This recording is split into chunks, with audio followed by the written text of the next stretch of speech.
So today आज हामी NSAIDs को बारेमा हेर्छौं। सो NSAIDs हो के पहिलो कुरा NSAIDs मा हामी यो एस्पिरिन भयो राइट। पहिलो कुरा हामी aspirin, ibuprofen, diclofenac, indomethacin, mefenamic acid र केट्रोलेक्स राइट यिनीहरू हेर्छौं हामी। सो पहिलो कुरा NSAIDs हो के पहिलो कुरा त्यो जानु राइट। NSAIDs हो के NSAIDs यसको फुल फर्म यानी कि यसलाई भनिन्छ नन स्टेरोइडल हैन, non steroidal anti inflammatory disease हरुमा युज गर्ने के। अब non steroidal anti inflammatory disease पहिलो कुरा हो के यसमा आउने भनेको राइट। यसमा पहिलो के आउँछ त फिभर हैन, फिभर जसलाई पाइरेक्सिया पनि भनिन्छ के भनिन्छ पाइरेक्सिया पनि भनिन्छ फिभरलाई राइट। अर्को आउँछ हाम्रो यो फिभर भयो, अर्को पेन राइट एन्ड देन अर्को भनेको इन्फ्लामेसन हैन। यिनीहरुबाट हामीलाई बचाउने एन्टी स्टेरोइडल र एन्टी इन्फ्लामेटरी ड्रग्स, त्यही भएर यसको नाम पर्यो NSAIDs। अब NSAIDs मा राइट हामी यिनीहरुको लागि युज गर्छौं। NSAIDs मा पनि हामीले के पढ्छौं भने NSAIDs भनेको चाहिँ यिनीहरु नै हो के, जुन हाम्रो यो एस्पिरिन, इबुप्रोफेन, डिक्लोफेनिक, इन्डोमिथासिन हैन, मेफेनिक एसिड भयो र केट्रोलेक्स यिनीहरुको बारेमा टुडे आज हामी डिस्कस गर्छौं। सो पहिलो कुरा गरौं एस्पिरिन राइट। एस्पिरिन को कुरा गरौं पहिलो नम्बरमा एस्पिरिन। एस्पिरिन भनेको के हो? एस्पिरिन हामीले मेनली केमा युज गर्छौं त्यसको बारेमा we are gonna be discuss. Aspirin अब सुरु यसको बट्टा हेरिहालौं राइट। एस्पिरिन भनेको यही हो।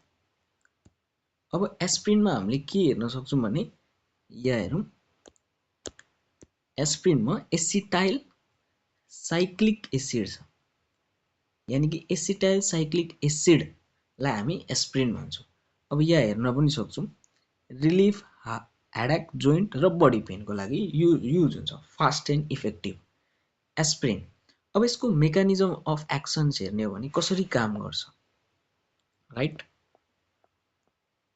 MOA मेकानिजम अफ एक्सन हेर्ने पहिलो कुरा NSAIDs यसले के गर्दिन्छ भने इन्हिबिट गर्दिन्छ हैन। जति पनि हामीले यसको म एउटा मात्रै मेकानिजम भन्छु, जति पनि हाम्रो एस्पिरिन, डिक्लोफेनिक हरुलाई NSAIDs अन्तर्गतको जति पनि मेडिसिनहरुले एउटै मेकानिजम फलो गर्छ। जुन हाम्रो यो NSAIDs ड्रग्स छ यसले के गर्दिन्छ भने हाम्रो जुन कक्स इन्जाइम भन्ने राइट यसले इन्हिबिट गर्दिन्छ के कक्स को दुबै कक्स इन्जाइम लेखौं, कक्स इन्जाइम को त्यो पनि कस्तो त कक्स 1 र कक्स 2 दुवैलाई इन्हिबिट गर्दिन्छ। अब यो कक्स 1 र 2 हैन किन इन्हिबिट गर्दिन्छ के हो त? अब यो कक्स 1 र 2 मा चाहिँ के हुन्छ भने प्रोस्टाग्ल्यान्डिनहरु हुन्छ के हैन, जसमा इन्हिबिट के गर्दिन्छ त? अब यसमा चाहिँ प्रोडक्सन हुन्छ नि त प्रोस्टाग्ल्यान्डिनको हैन, अफ प्रोस्टाग्ल्यान्डिन राइट। जुन प्रोस्टाग्ल्यान्डिन भनेको के हो भने यहीबाट हाम्रो जति पनि पेन हैन, दुखाइ हुने पेन, फिभर अन्तर्गत इन्फ्लामेसन अरु सबै यहीबाट कज हुन्छ क्या। सो यसलाई नै इनहिबिट गरिदियो भने त हाम्रो के भयो त रिलिफ हुन्छ हामीलाई, रिलिफ फ्रम पेन हैन, सर्ट फर्ममा लेख्दिउँ पेन, फिभर र इन्फ्लामेसन्सबाट हामीलाई रिलिफ हुन्छ। सो जति पनि एनएसएआइडिएसमा सबैको मेकानिजम अफ एक्सन्स यही नै हुन जान्छ। अब एस्प्रिनको जुन हाम्रो एस्प्रिन छ, अब यो यसको एडभर्स इफेक्ट के हुन्छ, पहिलो कुरा यसलाई केमा युज गरिन्छ त्यो हेरौँ हैन। यसलाई केमा युज गरिन्छ, युजेज हेरौँ। यसलाई इन्डिकेसन्स पनि भन्न मिल्छ हैन, इन्डिकेसन्स भन्न मिल्यो। अब पहिलो नम्बरमा हाम्रो के छ, यसलाई हेडेकमा युज गर्ने, हेडेक। अर्को टुथ एच। अब यसमा के आइदिरहेछ भने एच आइदिरहेछ राइट, एच। अब यो एच भनेको चाहिँ पेनलाई बुझ्ने हैन, यो भनेको पेनलाई बुझ्नु पर्यो, जुन यो एच आउने गरेको छ। सो टुथ एच, हेडेक हैन। अर्को बडी एच, दुखाइ हुन्छ नि बडीहरुको अङ्गहरुको दुखाइमा पनि युज गर्ने। त्यसपछि यसलाई इन्फ्लामेटरी पेनमा युज गर्न मिल्यो, इन्फ्लामेटरी पेनहरुमा पनि युज गर्न मिल्यो। अर्को ज्वरो आएको बेला युज गर्ने। र इन्फ्लामेटरी पेन भनेको कस्तो भने यसमा चाहिँ अब जस्तो रुमेटिक आर्थराइटिस भन्छ नि, आरए, यानी कि रुमेटिक आर्थराइटिस भनेको यो एउटा किसिमको के भन्छ हड्डीहरुकोमा आउँछ के, खुट्टाहरुको जोइन्ट दुख्ने, मसल्स पेनहरुमा यो आउँछ, त्यस्तो बेला युज गर्ने। अर्को छ फिभर भयो। त्यसपछि हामीले यसलाई डिस्मोरेजिया पनि मेन्सुरल पेनमा हैन, जुन पिरियडको बेला पेन हुन्छ त्यति बेला पनि युज गर्न मिल्यो, डिस्मोरेजिया भन्न मिल्छ यसलाई। अब यो भयो हाम्रो इन्डिकेसन, युजेज। अब त्यहाँ पछाडि कुरा गरौँ यसको साइड इफेक्टहरु राइट। यसमा साइड इफेक्ट यानी कि एडभर्स इफेक्ट, अथवा यसलाई हामीले साइड इफेक्ट भन्न मिल्यो, साइड इफेक्ट राइट। यसमा पहिलो नम्बरमा छ नजिया एन्ड भमिटिङ गराउन सक्छ। यो प्राय जसो सबैको केसमा आउँछ, नजिया एन्ड भमिटिङ गराउन सक्छ। त्यसपछि यसले अल्सर गराउन सक्छ, यानी कि घाउ बनाउन सक्छ हैन, कुनै पनि स्पेसिफिक एरियालाई घाउ बनाउन सक्छ। अर्को जीआई ब्लिडिङ, यानी कि जुन जीआई ट्र्याकमा ब्लिडिङ गराउन सक्छ, धेरै अमाउन्टमा नदिने राइट। र यसले जीआई डिस्कम्फर्ट पनि गराउन सक्छ, जीआई डिस्कम्फर्ट गराउन सक्छ, टिनियस पनि गराउन सक्छ। अब टिनियस यो त नयाँ वर्ड हो। सो टिनियस भनेको के हो भने, टिनियस भनेको चाहिँ कान कराउँछ नि टिन्न परेर, त्यो हो के कान कराउने, जुन टिन्न आवाज आउँछ कान कराउने, त्यसलाई भन्छ टिनियस भन्ने राइट। यो हो एडभर्स इफेक्ट, युजेज, एमओए हामीले गर्यौं। अब कुरा गरौँ कन्ट्राइन्डिकेसन, कुन केसमा हामीले नदिने राइट, कुन केसमा चाहिँ हामीले यसलाई यो मेडिसिनलाई युज नगर्ने। पेप्टिक अल्सर, जो मान्छेलाई पेप्टिक अल्सर छ त्यसलाई युज नगर्ने। त्यसपछि अर्को ब्लिडिङ डिसअर्डर हुन्छ, कतिलाई ब्लिडिङ डिसअर्डर हुन्छ, मेन्सुरल पेनमा पनि ब्लिडिङ डिसअर्डर छ भने त्यस्तोलाई युज नगर्ने राइट। अर्को जुन चिल्ड्रेनहरु बच्चाहरुमा युज नगर्ने के, चिल्ड्रेन जस्तो बिलो 12 इयर 12 वर्ष मुनिकाहरुलाई युज नगर्ने, यो हाम्रो कन्ट्रा इन्डिकेसन। अब प्रिकसनमा हेर्ने हैन, प्रिकसन हेरौँ न त। प्रिकसनको केसमा अब यसलाई कति बेला लिने भनेको चाहिँ जस्तै हामीले खाना खान्छौँ नि आफ्टर फुड हैन र फुल ग्लास अफ वाटरसँग लिने के विथ फुल ग्लास अफ यानी कि H2O पानीसँग लिने। अब यसले के गराउँछ भने रिड्युस गराउँछ रिक्स। कस्तो रिक्स त? रिड्युस द रिक्स अफ ग्यास्ट्रिक हुने हैन, ग्यास्ट्रिकबाट स्टोमच इरिटेसन र अल्सरहरू अफ अल्सर हैन ग्यास्ट्राइटिस हुनबाट बचाउँछ। अब यसको डोजेजको कुरा गरौँ राइट।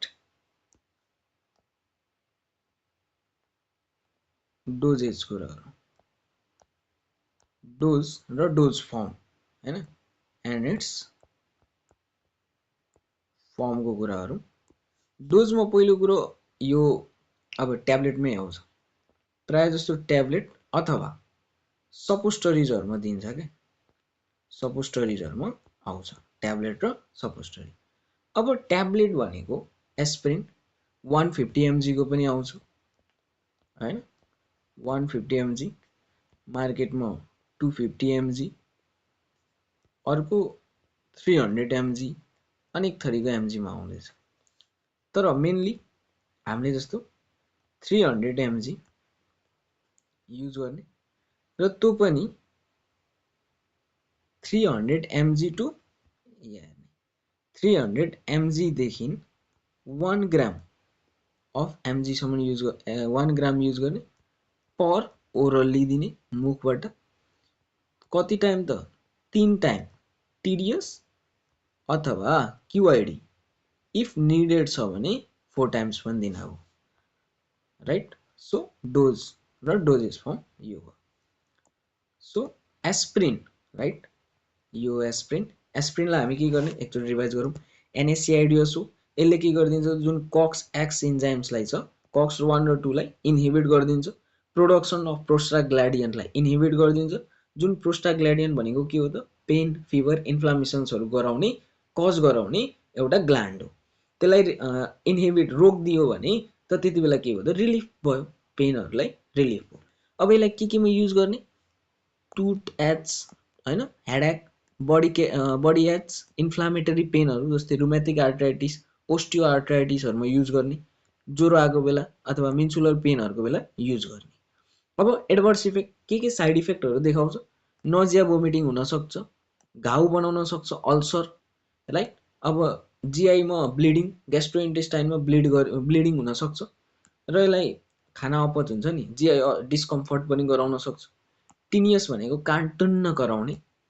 अब कन्ट्राइन्डिकेसनमा के को बेला हामीले नदिने, अब जस्तो पेप्टिक अल्सर छ भनेको पेप्टिक अल्सरको बेला नदिने। अब ब्लिडिङ डिसअर्डर जस्तै मिन्सुलर पेनमा ब्लिडिङ भइरहेको छ त्यति बेला नदिने र कुनै पनि भित्र घाउ छ त्यसमा नदिने र चिल्ड्रेन बिलो 12 इयर्स भन्दा मुनिलाई युज नगराउने। प्रिकसन्स भनेको चाहिँ अब यो हामीले खाना खाइसक्छौँ, खाना खाइसके पछाडि 1 गिलास वाटरमा त्यहाँ पछाडि लिने राइट। के गराउँछ त्यसले त रिस्क अफ अल्सर अथवा ग्यास्ट्राइटिस हुनबाट बचाउँछ। अब यसको डोजेज भनेको चाहिँ डोजेज फर्म भनेको चाहिँ ट्याब्लेटमा आउँछ, सपोस्टरिजमा आउँछ र यो कति आउँछ त मार्केटमा 150 mg 250 mg र 300 mg र 450 500 mg को पनि आउँछ। तर मेनली 300 देखि 300 mg टु 1 ग्राम हैन 1 g जुन चाहिँ पर ओरली मुखबाट लिने। TDS अथवा QID युज गर्न मिल्यो के हैन, दिनमा 3 पटक अथवा इफ निडेड छ भने 4 पटक पनि युज गर्न मिल्छ। So this all about the aspirin. So same is that, यो भयो एस्पिरिन।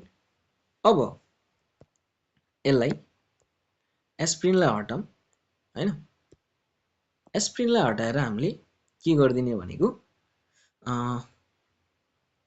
यहाँ हामी हाल्दिम इबुप्रोफेन राइट, इबुप्रोफेन। अब यहाँ हेरौँ प्यारासिटामोल र इबुप्रोफेन सँगै आएको छ तर हामी दुईटैको भिन्दा भिन्दै फर्म पढ्छौँ। Let's talk about ibuprofen. अब इब्युप्रोफेनको के छ भने इब्युप्रोफेनको केसमा अब इब्युप्रोफेन यसलाई हटाउँ, के लेखौँ 2 नम्बर इब्युप्रोफेन। इब्युप्रोफेनमा पनि सेम हो, मेकानिजम अफ एक्सन यही नै हुन्छ, सबै इन्हिबिट गरिदिन्छ। अब इन्डिकेसन कन्ट्राइन्डिकेसनको कुरा गर्ने हो भने सेम एज द्याट, तर यो भनेको चाहिँ हैन। अब यसमा अझै एड गरिदिउँ स्किन र्यासेसहरू, जति पनि हाम्रो स्किन हैन, जति पनि हाम्रो स्किन र्यासेसहरू हुन्छ नि, स्किन र्यासेस चिलाउनेहरूमा युज गर्न मिल्यो। त्यहाँ पछाडि हामीले नेफ्रोटक्सिसिटी लङ टर्म युज, सरी यो गलत भएछ, यो यसमा युज गर्ने होइन, स्किन र्यासेसहरूमा युज गर्ने होइन। यसलाई युज भनेको हामीले डिस्मोरिया सेम हो हैन, युज भनेको पनि सबै सेम नै छ, पेन एच हैन, फिभर डिस्मोरियामा युज गर्ने। एडभर्स इफेक्टमा थोरै डिफिकल्ट, एडभर्स इफेक्टमा थोरै थप्दिउँ। अब यहाँ नेफ्रोटक्सिसिटी गराउन सक्छ क्या, धेरै युज गऱ्यौँ भने जति पनि मेडिसिनहरू छ नेफ्रोन यानि कि किडनी हैन, नेफ्रोटक्सिसिटी लेख्दिउँ, नेफ्रोटक्सिसिटी गराउन सक्छ। अर यसले स्किन र्यासेस पनि गराउन सक्छ, राइट। अरू सबै सेमै छ इब्युप्रोफेनको। कन्ट्राइन्डिकेसनमा हेर्ने हो भने कन्ट्राइन्डिकेसनमा सेम एज द्याट, पेप्टिक अल्सरमा नदिने, ब्लिडिङ डिसअर्डर छ भने नदिने।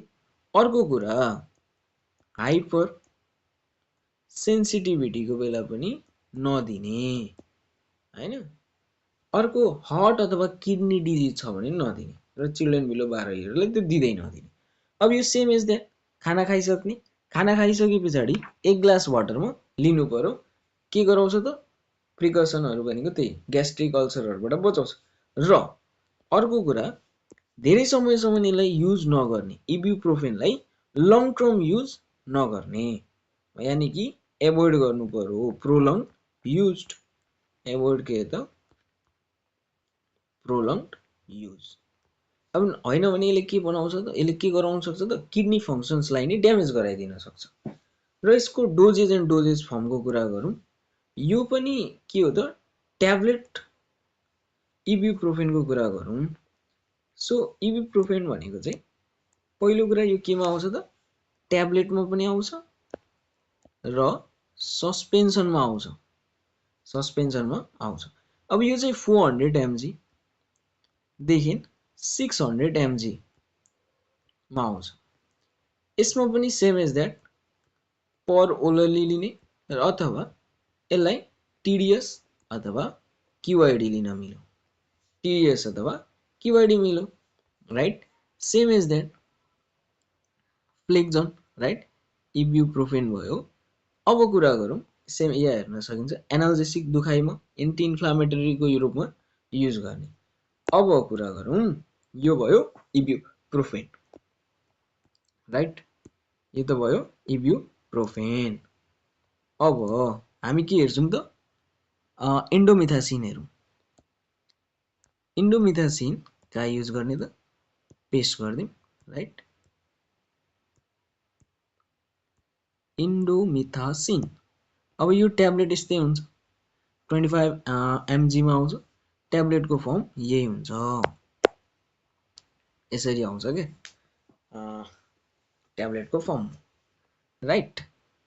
ट्याब्लेट पनि धेरै किसिमको हुन्छ नि त, enteric coated, sugar coated, film coated, त्यस्तै ट्याब्लेटमा आउँछ इन्डोमिथासिन। अब यसलाई यहाँ इरेज गरौँ, 3 नम्बर लेखौँ, राइट। अब यो हाम्रो तेस्रो नम्बर, यसमा मैले इन्डोमिथासिन, राइट, इन्डोमिथासिन कुरा गरौँ। इन्डोमिथासिनको पनि सेम एज द्याट हो मेकानिजम अफ एक्सन। यसको युजेज कुरा गर्ने हो भने इन्डिकेसनमा same as that inflammatory pain, fever हैन, डिस्मोरिया, यो यसमा यो हटाइदिउँ, यो पेनमा नगर्ने, ज्वरोमा पनि नगर्ने जुन यो इन्डोमिथासिन। अर्को इन्फ्लामेटरी पेनमा युज गर्न सक्यो, बडी एचमा पनि युज नगर्ने, युज गर्दा हुन्छ बट प्राय यसको थोरै हटाइदिउँ हैन। यसको इन्डिकेसन हामी लेखौँ। अब यसमा पहिलो इन्फ्लामेटरी पेनहरुमा युज गर्दा मिल्यो, ओस्टियोआर्थराइटिस, रुमेटिक आर्थराइटिसहरुमा। अर्को एक्युट गट हैन, एक्युट गटमा, एक्युट गट भनेको जस्तै हाम्रो जोइन्टहरुमा के गर्दिन्छ भने क्रिस्टल लाइक फर्म भएर बस्दिन्छ नि, युरियाहरु हो, जस्तै हाम्रो युरियाहरु क्रिस्टल लाइक फर्ममा गएर बस्दिन्छ क्या जोइन्टहरुको पेनमा। कसरी बस्दिन्छ त, क्रिस्टल लाइक युरिक एसिडहरु। गट भन्ने बित्तिकै हामी के हुन्छ भने, अब यसमा त गटमा पनि त दुई प्रकारको हुन्छ। गटको कुरा गर्ने भने एउटा एक्युट गट हुन्छ, अर्को हुन्छ क्लोनिक गट। अब एक्युट गटमा हामीले एनएसएआइडिएस, कल्चिसिन, कर्टिकोस्टेरोइड्सहरु युज गर्न मिल्यो। त्यसैगरी क्लोनिक गटमा हामीले एलोप्रुएनोल हैन, फेबुसोसेट युज गर्ने हो नि त। अब यो एक्युट गटहरु के हो त, सुरुमा गटलाई बुझ्ने हो भने गट भनेको एउटा इन्फ्लामेटरी आर्थराइटिस हो, इन्फ्लामेटरी आर्थराइटिस हैन। यो भनेको बोन सम्बन्धी डिजिज हो, क्यारेक्टराइज। अब यो चाहिँ दुखाइ हुन्छ, सिभियर, एकैचोटी पेन हुन्छ क्या, जस्तो हामी यो घुँडा हो। अब यहाँ सडन रेडनेस हुइदिन्छ हैन, तातो भइदिन्छ आफै।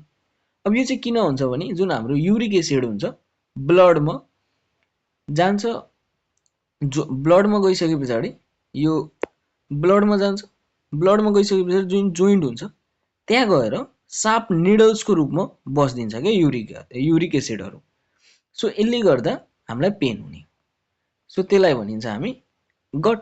र यसलाई एक्युट गटमा युज गर्न मिल्यो, इन्डोमिथासिनलाई, राइट। अर्को हुन्छ एन्काइलोसिस स्पोन्डिलाइटिस हैन, एन्काइलोजिङ स्पोन्डिलाइटिसहरुमा, यानी कि क्लोनिक इन्फ्लामेसन जुन हाम्रो स्पाइन हुन्छ नि, स्पाइनको क्लोनिक इन्फ्लामेसन छ भने त्यसमा युज गर्न मिल्यो। अब कुरा गरौँ एडभर्स इफेक्ट हैन। एडभर्स इफेक्टमा हेर्ने हो भने यो हटायौं, टिनियस यिनीहरु हुँदैन। एडभर्स इफेक्टमा पहिलो के आउँछ हाम्रो पेप्टिक अल्सर भयो हैन, पेप्टिक अल्सरमा युज नगर्ने, सरी पेप्टिक अल्सर भनेछु, एडभर्स इफेक्टको कुरा हो नि त। एडभर्स इफेक्टमा के गराउँछ भने यसमा जीआई ब्लिडिङहरु गराइदिन्छ हैन, जीआई ब्लिडिङ गराउन सक्छ। एनोरेक्सिया यानी कि खान मनै नलाग्ने के, भोक नलाग्नु भन्छ, एनोरेक्सिया गराउन सक्छ, एनोरेक्सिया। अर्को हुन्छ नजिया, सेम एज दैट हुन्छ, भोमिटिङ, मैले भिक्कारमा मेटाएछु, ब्लर भिजनहरु गराउन सक्छ हैन, आँखा धुन्लापन गराउन सक्छ। अब कन्ट्राइन्डिकेसनमा हेर्ने हो भने सेम एज पेप्टिक अल्सर भयो, ब्लिडिङ डिसअर्डरमा युज नगर्ने, हाइपर सेन्सिटिभिटीमा युज नगर्ने। र अर्को हुन्छ प्रेग्नेन्सी हैन, प्रेग्नेन्सीमा युज नगर्ने। अब प्रिकसन सेम, खाना खाइसक्ने एक ग्लास वाटरमा त्यहाँ पछाडि खाने, र यसलाई लङ टर्म युज नगर्ने, एभोइडै गर्ने त्यो चाहिँ।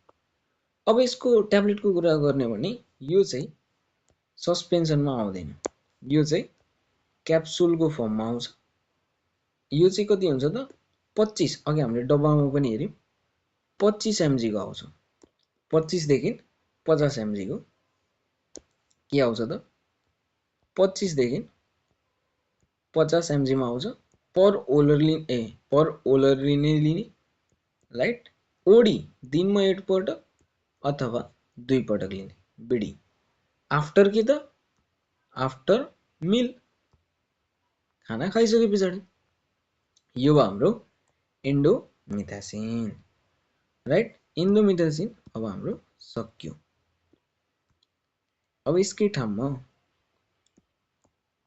अब हामी मिफेन्मिक एसिडको कुरा गर्छौं। अब मिफेन्मिक एसिड भनेको चाहिँ कस्तो एसिड हो त? सेम एज द्याट होइन। मिफेनमिक एसिड भनेको हामीले बुझि नै रहेको छौँ होइन। यो हामीले एनएसएआइडिएस पढेको। यसको मेकानिजम अफ एक्सन्स हेर्नु, पहिलो कुरा यो थोरै लेखिहालौँ। मिफेनमिक एसिड 4th नम्बर हो, राइट। यही लेखिदिउँ न, 4th नम्बरमा मिफेनमिक एसिड। अब यसको मेकानिजम अफ एक्सन्स पनि सेम। युजेसको कुरा गर्ने हो भने इन्फ्लामेटरी पेनहरूमा युज गर्न मिल्यो, बडी एच, टुथ एच होइन, एन्काइलोसिस इन्भेस्टन यसमै पनि युज गर्न मिल्यो। अब यसमा गरिदिउँ बडी एचहरू थपिदिउँ के, बडी एच, टुथ एच यसमा युज गर्न मिल्यो, अथवा मिन्सुलर पेनको बेला पनि युज गर्न मिल्यो। अब यसको एडभर्स इफेक्टको कुरा गर्ने हो भने सेम एज जिआई ब्लिडिङ गराइदिन्छ होइन। एनोरेक्स यसले चाहिँ अब अर्को डिजिनेस पनि गराइदिन्छ क्या होइन। के त डिजिनेस, गुमसुम बनाइदिन्छ क्या, स्किन र्यासेसहरू पनि गराउँछ, अरू सबै नजिया भोमिटिङ यिनीहरू नै हो। अब कन्ट्राइन्डिकेसन भनेको पेप्टिक अल्सर नै गराउँछ, ब्लिडिङ गराउन सक्छ, हाइपर सेन्सिटिभिटीमा नदिने, पेप्टिक अल्सरमा नदिने, ब्लिडिङ डिसअर्डरमा नदिने, प्रेग्नेन्सीमा नदिने। अर्को हुन्छ यसमै ल्याक्टेसन होइन, मिल्क फ्री दुधको बेला नदिने, ल्याक्टेसन्सको बेला नदिने। प्रिकसन सेम एजै हुन्छ, खाना खाइसके पछाडि खानु पऱ्यो। अब यसको डोजेसको कुरा गर्ने हो भने यो चाहिँ पहिलो ट्याब्लेटमा आउँछ, राइट। ट्याब्लेट पछाडि अर्को यो सस्पेन्सनमा आउँछ, अब यो चाहिँ यो 25 देखि 50 mg को थियो भने यो अब 250 देखि 500 mg मा आउँछ। यसलाई पर ओरली युज गर्ने, टिडिएस हैन, टिडिएस त्यो पनि कति दिन त 3 देखि 7 दिनसम्म चलाउने, 3 to 7 days सम्म चलाउनु पर्यो हामीले मिनफेनिक एसिडलाई, राइट। अब कुरा गरौँ इन्टेरोकक्सिब, राइट। अब हामी यसलाई हटाउँ, यो त भयो मिनफेनिक एसिडको कुरा गर्यौँ, यसलाई डिलिट गरौँ। अर्को हाम्रो रहेको छ इन्डोमिथासिन भयो, डिक्लोफेनिकमा। यो भनेको मेनली हाम्रो नेपाली बजारमा युज गरिन्छ, राइट। यसलाई कपी गरौँ। डिक्लोफेनिकमा केसमा हेर्ने भने पेस्ट गरौँ, सो यसलाई यो मेटम 5 नम्बर, राइट। 5 नम्बरमा आउँछ diclofenac. Same as that, mechanism of action सेमै हो होइन, इनहिबिट गर्छ, यो गर्छ। युजेसको कुरा गर्ने हो भने इन्फ्लामेटरी पेनमा, एक्युट पेनमा, एन्काइलोसिस स्पन्डिलाइटिस, बड एच होइन, टुथ एचहरूमा युज गर्न मिल्यो। यसमा अझै थपिदिने हो भने मस्कुलोस्केलेटल पेन अनि यो पनि हालिदिउँ न, डिस्मोनेरियामा युज गर्ने, मिन्सुलर पेनहरूको। अब यसको साइड इफेक्ट के हुन्छ त? साइड इफेक्ट भनेको जिआई ब्लिडिङ भयो, एनोरेक्सिया गराउन सक्छ होइन, nausea, vomiting, blur. Mainly nausea vomiting चाहिँ गराएको छैन होइन, यसले डिजिनेस गराउन सक्छ। अर्को हुन्छ प्युरेटिक्स भन्ने होइन, प्युरेटिक्स थपिदिउँ, यानि कि इचिङहरूको प्रब्लम हुन्छ नि त्यसलाई गराउन सक्छ। अर्को नेफ्रोटक्सिसिटी, यानि कि त्यही नेफ्रोनको ड्यामेज गराउन सक्छ, राइट। अब कन्ट्राइन्डिकेसनको कुरा गर्ने हो भने same as peptic ulcer, bleeding disorder, children बिलोलाई नदिने, राइट। सिभियर लेनिन हेपाटिक डिजिजलाई नदिने, प्रेग्नेन्सीमा पनि युज गर्दा हुन्छ बट नदिने प्रेग्नेन्सीलाई। अब यसलाई चाहिँ एउटा चाहिँ गराइदिउँ, यो 12 वर्ष भनिौँ नि, 7 इयरलाई बनाइदिउँ न होइन, 7 वर्षको भन्दा मुनिलाई नदिने। अर्को यसलाई पनि सेम एज प्रिकसन, खाना खाइसके पछाडि खाने, प्रोलङ्ड युजलाई एभोइड गर्ने। डोजेज एन्ड डोजेज फर्मको कुरा गर्ने हो भने डोजेज एन्ड डोजेज फर्म, अब यो ट्याब्लेट र सिरपमा आउँछ, राइट। अब यसको डोजेजको कुरा गर्ने हो भने ट्याब्लेटको फर्ममा यो भनेको 50 देखि 100 mg को आउँछ। यसलाई दिनमा 2 पटक युज गर्न मिलो हैन, खाना खाइसके पछाडि। र अर्को इन्जेक्सनमा पनि आउँछ यो हैन, इन्जेक्सनमा आउँछ। यसलाई इन्ट्रामस्कुलरिसमा दिने 75 mg मा हैन, दिनमा 1 पटक अथवा 2 पटक। कति टाइम त 2 दिनसम्म दिने। सो यो भयो हाम्रो ibuprofen. So these are the NSAIDs यसरी युज हुन्छ, these are the side effect. So thanks for the video.